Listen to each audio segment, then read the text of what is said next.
Good morning friends. Target খাঁকি WB YouTube চ্যানেলের পক্ষ থেকে সকলকে স্বাগত জানাই। ফ্রেন্ডস, এই মুহূর্তে যে বিষয়গুলো আমি বলতে চলেছি সেটা তোমরা টাইটেল আর থাম্বনেল দেখে অলরেডি বুঝে গেছো।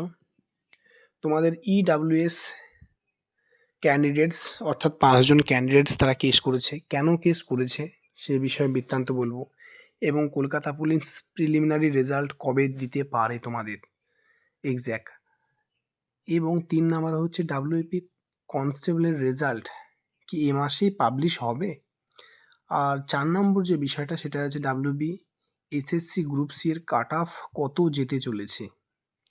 তো ভিডিওটা স্কিপ না করে তোমরা প্রথম থেকে শেষ পর্যন্ত দেখো। তোমরা প্রথম থেকে শেষ পর্যন্ত পুরো ভিডিওটা দেখো, তাতে তোমরা স্পিডটা ডবল স্পিড দিয়ে দেখো, বাট ভিডিওটা কেটে দেখো না। কেটে দেখলে তোমরা কেউই বুঝতে পারবে না। তো সরাসরি যাচ্ছি আমি ভিডিওতে। প্রথম হচ্ছে ইডাব্লিউএস সার্টিফিকেটে কারা কেস করেছে। ইডাব্লিউএস অর্থাৎ ডাব্লিউবি বিপি অর্থাৎ 2026 যে রিক্রুটমেন্ট প্রসেস অলরেডি কমপ্লিটের দিকে, সেই রিক্রুটমেন্টে যখন অ্যাপ্লাই হয়েছিল 2024 অ্যাপ্লাই হয়েছিল। তো যখন ফর্ম অ্যাপ্লাই হয় ঠিক সেই সময়ে নোটিফিকেশনে কিন্তু উল্লেখ করা ছিল যারা ইডাব্লিউএস ক্যান্ডিডেটস অর্থাৎ 23-24 মধ্যে যারা বিলং করছে তারা কিন্তু প্রত্যেকেই অ্যাপ্লাই করতে পারবে এবং সার্টিফিকেট হিসাবে তারা গ্রহণযোগ্য। এবার কি হয়েছে, অনেকেই যারা রেজাল্ট পাবলিশ হয়েছে, রেজাল্ট পাবলিশ হওয়ার পরে এমন অনেক ক্যান্ডিডেটস রয়েছে যারা ইন্টারভিউ দিতে গেছে, এবং ইন্টারভিউ ঠিক শুরু হওয়ার আগে একবার বোর্ডের তরফ থেকে জানানো হয়েছিল যে যারা যারা ইডাব্লিউএস ক্যান্ডিডেটস রয়েছে তারা যেন আবার সার্টিফিকেটটা ওয়েবসাইটে যেন আবার তোমরা আপলোড করো। তো সেই বিষয়ে বলে দিয়েছিল। তখন কি করেছে, অনেকেই যাদের খুব বেশি বেশি বুদ্ধি তারা কি করেছিল শুনে নাও। তারা কি করেছিল, তারা হচ্ছে যারা 23-24 তো যারা অ্যাপ্লাই করেছে তারা তো ঠিকই আছে, তারা তো আপলোড করেছে, ঠিক আছে, বাট যারা 24-25 কিংবা 25-26 যারা নতুন করে ইডাব্লিউএস সার্টিফিকেট বের করেছে তারা সেখানে আপলোড করেছে, দিয়ে তারা রিজার্ভেশন আমি পাবো সে আশা করে তারা অলরেডি কেস করেছে। এবার প্রশ্ন হচ্ছে, তাহলে তারা যে কেস করেছে তারা কি আদৌ রিজার্ভেশন পাবে বা রিজার্ভেশন পাওয়ার যোগ্য? এবার যে বিষয়টা হচ্ছে সেটা হচ্ছে আদৌ তারা রিজার্ভেশন পাবে কি পাবে না সেটা সম্পূর্ণ কোর্ট ডিসাইড করবে। কারণ ফর্ম ফিল আপের সময় সেখানে নোটিফিকেশানে কিন্তু উল্লেখ করাই ছিল যে যারা 23-24 মধ্যে যাদের সার্টিফিকেট রয়েছে তারা যারা অ্যাপ্লাই করেছো সেই মুহূর্তে, ফর্ম যখন অ্যাপ্লাই হয় ঠিক সেই মুহূর্তে অ্যাপ্লাইয়ের সময় যারা যারা সার্টিফিকেট দিয়েছো এবং ফর্ম ফিল আপ করেছো তারাই কিন্তু গ্রহণযোগ্য। তার পরবর্তী সময়ে 24-25 কিংবা 25-26 যারা যারা নতুন করে ইডাব্লিউএস সার্টিফিকেট বের করেছো তাদের গ্রহণযোগ্য হবে কি হবে না সেটা হচ্ছে কোর্ট ডিসাইড করবে। তো এটা নিয়ে খুব দুশ্চিন্তা অনেকে রয়েছে বেসিক্যালি। তো যারা যারা ভিডিও আমার রেগুলার আপলোড করো তারা এই বিষয়টা তাদের জন্য অ্যাকচুয়ালি আমি ভিডিওটা করেছি। তো এই বিষয় নিয়ে খুবই দুশ্চিন্তা হওয়ার কোনো কারণ নেই, এটা খুব জটিল কেস না। কারণ সেখানে উল্লেখ করাই ছিল যে যারা 23-24 মধ্যে যারা সার্টিফিকেট রয়েছে এবং যারা অ্যাপ্লাই করেছো সঙ্গে সঙ্গে সার্টিফিকেট দিয়ে অ্যাপ্লাই করেছো তারা গ্রহণযোগ্য। তো এটা খুব জটিল কেস না, তো এটা নিয়ে ভয় পাওয়ার কিছু নেই। এবার নেক্সট যে বিষয় সেটা হচ্ছে কলকাতা পুলিশ প্রিলিমিনারি রেজাল্ট কবে পাবলিশ হবে। দেখো, আমি এই মুহূর্তে আজকে হচ্ছে 5 মার্চ, তো গতকালকে আমি আমার যে স্যার রয়েছে যার কাছে আমি সমস্ত খবরাখবর আপডেট নিই, তিনি already Kolkata police SI already কর্মরত রয়েছেন। তিনি যে আপডেটটা দিলেন সেটা হচ্ছে তোমাদের কলকাতা পুলিশ প্রিলিমিনারি রেজাল্ট আপাতত এই মুহূর্তে পুরোপুরিভাবে কবে পাবলিশ হবে সেই ব্যাপারে এখনও কিন্তু সঠিক তথ্য উঠে আসেনি, একদমই আসেনি। অন্যান্য হয়তো ইউটিউব চ্যানেল তোমরা হয়তো আস্থা দেখাচ্ছে যে খুবই শীঘ্রই বেরোতে চলেছে Kolkata police preliminary result, but একদমই না। তোমাদের ডাব্লিউপি কনস্টেবলের রেজাল্ট পাবলিশ হবে ঠিক রেজাল্ট পাবলিশ হওয়ার 3 থেকে 4 দিনের মধ্যেই তোমাদের কলকাতা পুলিশ কনস্টেবলের প্রিলিমিনারি রেজাল্ট পাবলিশ হবে। তো যারা যারা একদম বসে রয়েছো যে কবে ডাব্লিউবিপি কনস্টেবলের রেজাল্ট পাবলিশ হবে, শুধু এই চিন্তা, এই দুশ্চিন্তায় যারা রয়েছো, তো তারা একদমই এই দুশ্চিন্তা করে যে একদমই সময় নষ্ট করো না। তোমাদের একটা কথাই বলবো, তোমরা কলকাতা পুলিশ কনস্টেবলের জন্য অন্তত মেন্সের জন্য প্রিপারেশনটা স্টার্ট করে দাও, যাদের নাম্বার খুব কম রয়েছে ডাব্লিউবিপি কনস্টেবলে, অর্থাৎ ফাইনাল মেরিট লিস্টে যাদের নাম মনে হচ্ছে যে আসবে না বা খুবই কম রয়েছে, কাটায় কাটায় নাম্বার রয়েছে, তারা কিন্তু কলকাতা পুলিশ কনস্টেবলের জন্য মেন্সের জন্য অলরেডি প্রিপারেশন স্টার্ট করে দাও এবং তার সঙ্গে সঙ্গে এখন থেকে গ্রাউন্ডটা শুরু করে দাও। কারণ এখন থেকে গ্রাউন্ড শুরু করলে তোমরা কি হবে, তোমাদের কিন্তু রানে তোমরা কেউ বাদ যাবে না, এটাই বলা ছিল। তো আপাতত এই মুহূর্তে স্যারের কাছ থেকে এই আপডেটটা আমি পেয়েছি। এবার নেক্সট হচ্ছে ডাব্লিউবিপি কনস্টেবলের রেজাল্ট পাবলিশ কবে হবে, যে প্রশ্নটা সবারই মনের মধ্যে রয়েছে। দেখো, এই মুহূর্তে তোমরা সকলেই জানো যে 27শে ফেব্রুয়ারি একটা মহা আন্দোলন হওয়ার কথা ছিল, বাট সেই আন্দোলনটা হয়নি। পিআরবির তরফ থেকে সে আন্দোলনটাকে রিমুভ করে দেওয়া হয়েছে, অর্থাৎ পারমিশন দেয়নি, ক্যান্সেল করে দিয়েছে। তার পরবর্তী সময়ে এই গত 3 থেকে 4 দিনের মধ্যে, গত 3 দিন আগে আমাদের ইউটিউবের, অর্থাৎ সোশ্যাল মিডিয়া ইউটিউবের কমিউনিটির তরফ থেকে 4 জন অলরেডি পিআরবি বোর্ডে ডেপুটেশন জমা দিতে গিয়েছিল যে নেক্সট আমরা কবে আন্দোলন করব, তো সেই বিষয়ে একটা নির্দিষ্ট ডেট নির্ধারণ করতে গিয়েছিল। তখন পিআরবির তরফ থেকে সেখানে অলরেডি বলে দেওয়া হয় যে আপাতত এই মুহূর্তে মানে এই মার্চের 9 তারিখের আগে পর্যন্ত কোনো রকম কোনো ডেট ফাঁকা নেই। তাই 9 তারিখের আগে পর্যন্ত কোনো আন্দোলনের জন্য উপযুক্ত কোনো ডেট কিন্তু পিআরবির পারমিশন দেয়নি। তাই আপাতত এই মুহূর্তে 9 তারিখের আগে পর্যন্ত কোনো রকম আন্দোলন হবে না, আপাতত এই আপডেটটা রয়েছে। ওই জন্যে রেজাল্ট কনফার্ম এখন যে কবে দেবে সেটাও কিন্তু বলা যাচ্ছে না। তাই একটাই অনুরোধ, এই মাসের, আমি যতটা আপডেট পেয়েছি, এই মাসের 3rd উইক নাগাদ ভোট কিন্তু ঘোষণা হয়ে যাবে। তাই এই ভোট ঘোষণার আগে যা করার করতে হবে। তাই যারা যারা ভিডিওটা দেখছো প্রত্যেকের কাছে অনুরোধ, তোমরা ভিডিওটা একটু বেশি করে শেয়ার করে দাও। এই কারণে শেয়ার করবে, কারণ আন্দোলন যখন হয় প্রতিবারই, তখন আন্দোলনের সময় কি হয়, যারা খুব কাছে বাড়ি হয় তারা কিন্তু আন্দোলনে অংশগ্রহণ করে এবং তারা উপস্থিত হয়। আর যারা খুব দূরে বাড়ি হয়, অনেকটাই দূরে বাড়ি, তারা আন্দোলনে অনেকে আসতে পারে না বা আসে না। তো যাদের দূরে বাড়ি তাদের উদ্দেশ্যে যে কথাটা বলছি সেটা হচ্ছে, তোমরা মেল, অর্থাৎ পাশ দিয়ে গাড়ি গেল, তার জন্য আওয়াজটা একটু হয়ে গেল, আওয়াজটা একটু বেশি জোরে হয়ে গেল। তো যাদের দূরে বাড়ি তারা কি করবে, তারা মেন বিষয় যেটা সেটা হচ্ছে, তোমরা এখন থেকেই, অর্থাৎ আজকে 5 মার্চ, আজ থেকে তোমরা মেল ক্যাম্পেনিং করো।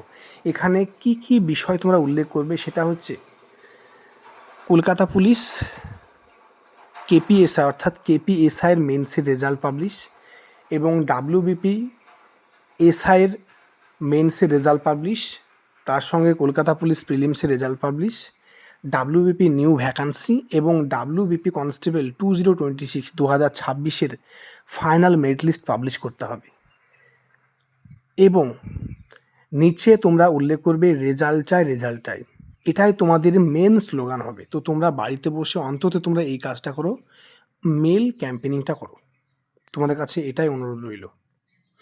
কারণ যদি মেল ক্যাম্পেনিং না করো, মেল ক্যাম্পেনিংয়ে তোমরা ভরে দাও বাড়িতে বসে বসে, যদি পিআরবির কাছে যদি যত বেশি মেল ক্যাম্পেনিং যাবে, তত কিন্তু পিআরবি এই বিষয়টাকে খুঁটিয়ে দেখবে এবং বোর্ডের সমস্ত আধিকারিকরা বিষয়টা নিয়ে ভাবনা চিন্তা একটা সিদ্ধান্তের মধ্যে আসার চেষ্টা করবে। কারণ যদি রেজাল্ট পাবলিশ না করে, তা তোমরাও জানো মাননীয় মুখ্যমন্ত্রী মমতা বন্দ্যোপাধ্যায়, যিনি আমাদের সিএম রয়েছেন, মুখ্যমন্ত্রী মমতা বন্দ্যোপাধ্যায়, তিনি পুলিশ মন্ত্রী। তো কারণ তিনি তো পুলিশ মন্ত্রী বললাম, তো তিনি কখনোই চাইবেন না যে রেজাল্ট পাবলিশ না করতে। কারণ তিনি জানেন যে শুধু পশ্চিমবঙ্গ পুলিশ বলে না, ডাব্লিউবিপিএসসি বা এসএসসি টেট বলো, সমস্ত কিছু রেজাল্ট যাদের যাদের রেজাল্টটা পেন্ডিংয়ে পড়ে রয়েছে বা হাইকোর্টের মধ্যে রয়েছে অলরেডি পড়ে, তারা কিন্তু প্রত্যেকেই গ্রহণযোগ্য চাকরি পাওয়ার। তো তারা সকলেই চাইবে যে ভোটের আগে রেজাল্ট পাবলিশ হোক। আর ভোটের আগে যদি রেজাল্ট পাবলিশ না হয়, তাহলে কিন্তু মাননীয় মুখ্যমন্ত্রী মমতা বন্দ্যোপাধ্যায় তথা ভোট কিন্তু তিনি পাবেন না, মানে ভোট দেবে না অনেকে। আমি নিজে বলবো কি, অনেকেই কিন্তু ভোট দেবে না, কারণ প্রত্যেকেই কিন্তু রেজাল্টের আশায় বসে রয়েছেন। তা সত্ত্বেও তারা যদি রেজাল্ট ভোটের আগে না পায়, তাহলে কিন্তু ভোট দেবে না। আর ভোট দেবে কেন? যে রাজ্যে নিয়োগ নেই, রিক্রুটমেন্ট নেই, যদিও বা অন্যান্য নিয়োগ তো নেই, পুলিশের নিয়োগটাও কম বেশি হচ্ছিল, তাও পুলিশের রিক্রুটমেন্ট হচ্ছে, সেখানেও এরকমভাবে রেজাল্ট পাবলিশ না হয়ে পেন্ডিংয়ে পড়ে রয়েছে বা পড়ে থাকছে। তাহলে কেন ভোট দেবে যে রাজ্যে কোনো নিয়োগ নেই, উপযুক্ত কোনো ব্যবস্থা নেই? তো তোমাদের একটাই বলার, তোমরা খুব বেশি বেশি করে মেল ক্যাম্পেনিং করো, আর তোমরা এটা গ্রুপে খুব বেশি বেশি করে শেয়ার করে দাও। তোমাদের কাছে এটাই অনুরোধ রইল। আর রেজাল্ট সত্যি বলতে গেলে আমরা ফেলে কেন রাখবো? কারণ এরপরে যদি ভোট হয়ে যায়, তাহলে কিন্তু কিছু করার থাকবে না। ভোট হয়ে গেলে দেখা যাচ্ছে যে এই সরকার থাকলো না, হয়তো অন্য সরকার সে ক্ষমতায় চলে এলো, তখন তোমাদের কিন্তু রেজাল্ট একদম চিরতরে 3 থেকে 4 বছরের জন্য পেন্ডিংয়ে পড়ে রাখবে। আরও একবার বলছি, 3 থেকে 4 বছরের জন্য পেন্ডিংয়ে পড়ে থাকতে পারে। তার জন্য তোমরা এখন থেকে মেল ক্যাম্পেনিংটা করো, আরও একবার বলছি। কারণ যদি এই সরকার ক্ষমতায় নাই আসে, তাহলে কিন্তু রেজাল্ট তোমাদের কিন্তু 3-4 বছরের জন্য পেন্ডিংয়ে পড়ে থাকতে পারে, পড়ে থাকবে। তাই রেজাল্ট আমরা সরকারের কাছে ফেলে রাখবো না। আমাদের কাছে একটাই দাবি, রেজাল্ট ভোটের আগে পাবলিশ করাতেই হবে। আর এর জন্য তোমরা বেশি বেশি করে শেয়ার করো এবং মেল ক্যাম্পেনিং করো। আর লাস্ট যে বিষয়, সেটা হচ্ছে ডাব্লিউবিএসএসসি গ্রুপ সির কাট অফ। দেখো, তোমরা অনেক ইউটিউব চ্যানেলে অলরেডি দেখে নিয়েছো যে কাট অফের ভিডিও কত যেতে পারে, বা বিগত লাস্ট যে 2016 এবং 17 সালে ডাব্লিউবিএসএসসি গ্রুপ সি এর যে রেজাল্ট পাবলিশ হয়েছিল, সেখানে কাট অফ কত গিয়েছিল, তো তোমরা অলরেডি অনেক ইউটিউব চ্যানেল থেকে দেখে নিয়েছো। এবার আমার ওপিনিয়ন থেকে যদি কাট অফের কথা বলি, তাহলে তোমাদের টোটাল অ্যাপ্লাই হয়েছিল 8 লক্ষ প্লাস গ্রুপ সি এ, আর এক্সামে বসেছিল 6.5 লক্ষ মতো। তো এই 6.5 লক্ষ এক্সামে বসেছিল, আর তোমাদের কাট অফ সেই হিসাবে কত হতে চলেছে একদম নিখুঁতভাবে বলবো। তো তোমাদের কাট অফ স্টার্ট করার আগে, বলার আগে যে বিষয়টা বলছি, সেটা হচ্ছে অ্যাকচুয়ালি যারা ফ্রেশার্স ক্যান্ডিডেটস, যা 60-এর মধ্যে এক্সাম হয়েছে, তো তাদের কাছে মনে হচ্ছে যে এটা 60-এর মধ্যে এক্সাম, বাট অ্যাকচুয়ালি ভাবতে গেলে কিন্তু এটা না। কেন না?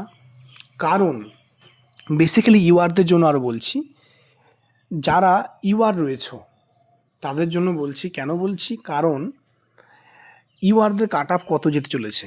ইউআরদের কাট অফ যারা 56, যারা ইউআর মেল রয়েছে তাদের জন্য আরও বেসিক্যালি এটা বলছি, যারা ইউআর মেল রয়েছে তাদের কাট অফ 56-এর ওপরে যাদের রয়েছে মেল, তারা সেফ জোনে রয়েছে।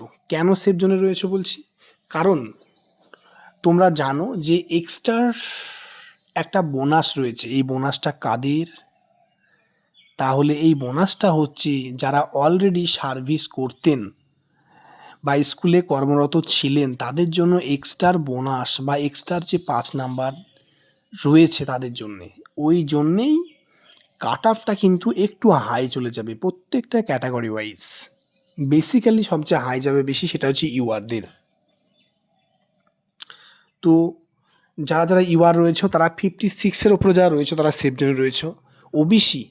ওবিসি এ বি দুটোর ক্ষেত্রে আমি বলছি, সেটা হচ্ছে তোমাদের কাট অফ